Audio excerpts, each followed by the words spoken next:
Right, so now we're doing another story, another happy story. And we love happy stories, guys. Just keep them coming, honestly.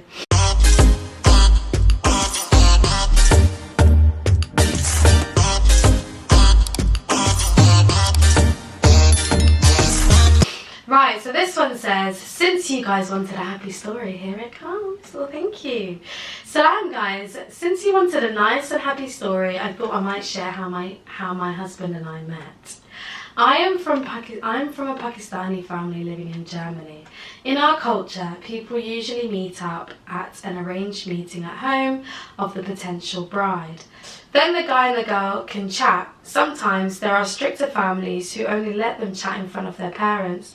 Since my parents are religious but very chilled about this, they want me and my sisters to meet the right person and not divorce after a month long. We usually greet the family, the parents talk, and the guy and I talk downstairs with an open door. At this point of the story, I was really annoyed by meeting people like this. Even though I love my parents, my mother especially thought she knows better than me. Normally before someone visits, they would send a picture of him and basic data like what does he study, work, what he does for the mosque, like volunteering, etc. and things like their age and height.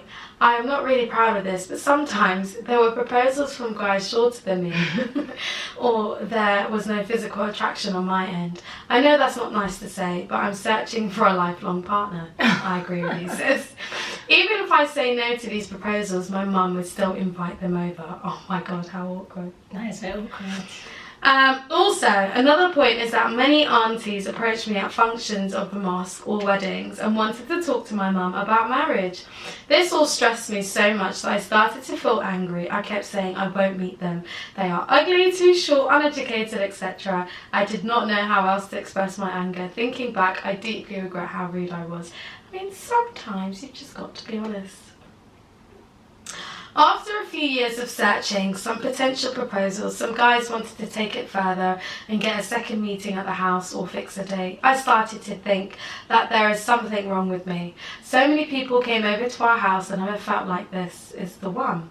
At one point, even my grandpa came over with a potential proposal, but I kept declining. All my aunties told me to lower my standards and get it together. My marriage would be the first in my family. Pressure. Now, this is my 22nd birthday. I have plans to eat out with my friends, but my mum invited a family over. Without asking me, I was so mad at this point I thought I would meet someone at uni. I have never been in a relationship or something like that, so no idea how that would have happened. Probably would have died alone at this point. Then I see... A bit morbid. I know. Then I see the bio of the boy. He is 28 while I'm just turning 22.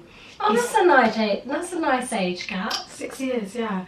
He started university 2 times but quit both majors and now is working at a good company. Ooh. He just recently moved to the city that's far away from my parents because of work. My mum invited him over because she liked his mum and the family is very active in our mosque. They are meant to arrive at 2 o'clock. Suddenly, my dad gets a call. They had to drive back and take another car, and therefore they will be late.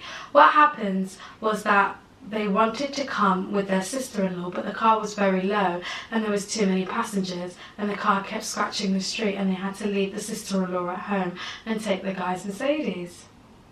They're now on their way, and they call my dad again. We again have some problems with the car. We'll fix them and inshallah we'll come back at 3.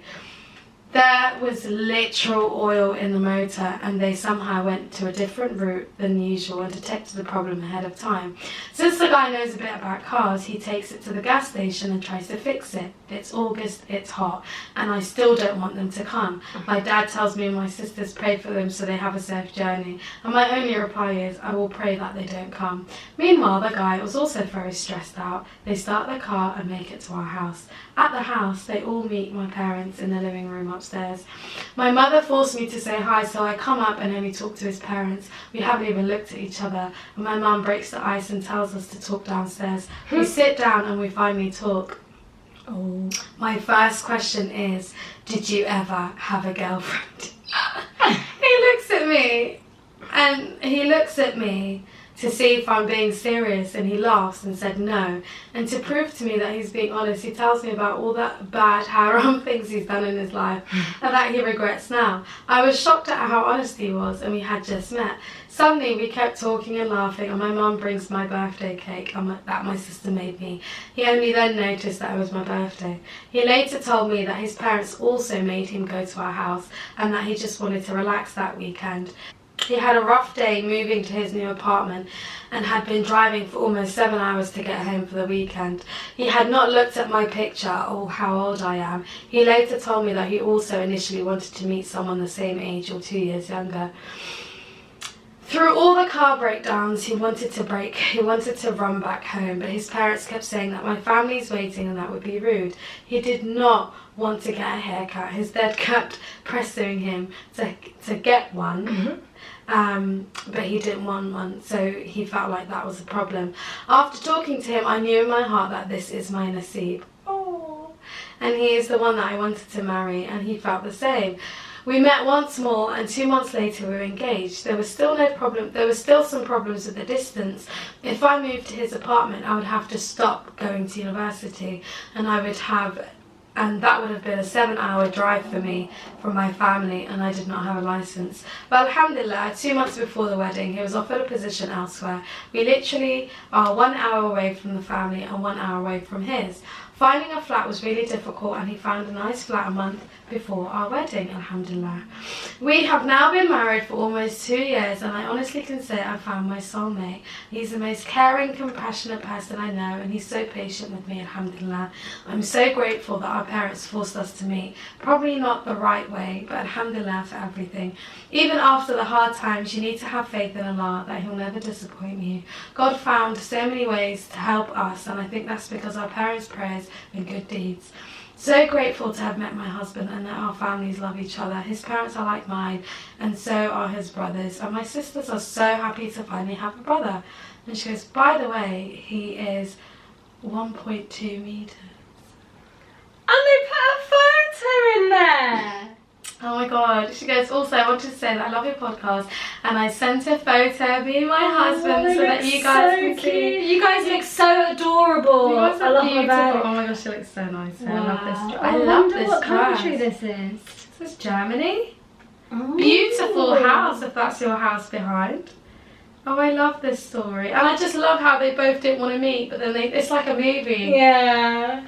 It was meant to happen. It was like serendipity. Oh my god. It's a great movie. Serendipity is a lovely movie. But yeah, and also she was like really worried about her university, but then, you know, Allah finds a way, and he ended up getting a job where she was able to still go. Yeah, so she was still able to go, and then they found a flat that was like an hour away from both families, so it was just meant to be. It's very wholesome. Love that. I do, I love it too. And I think there's the idea that she just felt really under pressure to get married, and the fact that she stuck to her ground and didn't just get married to someone that she didn't want was great. But also I like the support from the family as well, bringing suitor after suitor. I know some of them weren't to your taste. However, you persevered, and I love that you got your mans or whatever. Anyway, guys, I love a good happy ending. I know. Oh, I don't really I'm just pleased with that story. I know, and I just love that we had a picture at the end. I can just visualise them. They just look so cute. We never get pictures sent to us. I know, we don't. Oh. Anyway, guys, that is our love story. That's our love series for this special Next week week. will be that just shows us, guys, that love exists, and it's there, and there's good relationships, and there's amazing marriages, and people grow together and they love each other. And you know what? We're excited for it because we love love. I want more happy stories. I want more happy stories. Honestly, at one point I was gonna cry. Guys, honestly, I just feel like I love when, and you know what? These kind of stories just show, it gives you hope, but also it shows you like a different example, a different perspective. Like if you're going through something shit and you just hear this, it just makes you feel like, you know what, something really good can happen in mine. And like it really warms your heart. Sometimes we need like heartwarming stories, things that make you like still believe that love exists. The love is out there. Oh my god, the other day someone taught me how to do it, I can't do it anymore. Just don't even embarrass yourself. No, I can't. Oh! I've done it the millennial way. I can't. My hands are just so rigid. I don't think they like them. But you know what it is though? Can you You know do these this, Gen Zs, they just go like this. They just literally quickly, bam, Boom. bam, bam. No. Right, so what are you doing? Is it not like that? How Yeah. do your hands look like? They look really retarded. I can't say that word. Look, is it not like this? Or it's, you do yours. So look, go like that. Yeah. Go like that. And then just, that's it. Oh. Yeah, what have you been doing? Because you know when they just pop it out, they go, duck. So they're just like, yo. Yo. I love it. You taught me something. Anyway, guys, that is the end of our episode. If you've got any more happy stories, please send them through so we can read them, inshallah. No, please, I'm really in my feelings at the moment. So send happy stories only, just for a few weeks. Please. But then if we're feeling a little bit naughty, we might chuck in a cheeky Reddit scenario. Indeed. Anyway, just to balance out the universe, you know. Exactly. Balance is good. the yin and the yang. the good and the evil, And there we have it. the happy, the sad. Anyway, guys, don't forget to like, comment and subscribe on YouTube and to download our episodes. We love you. Bye.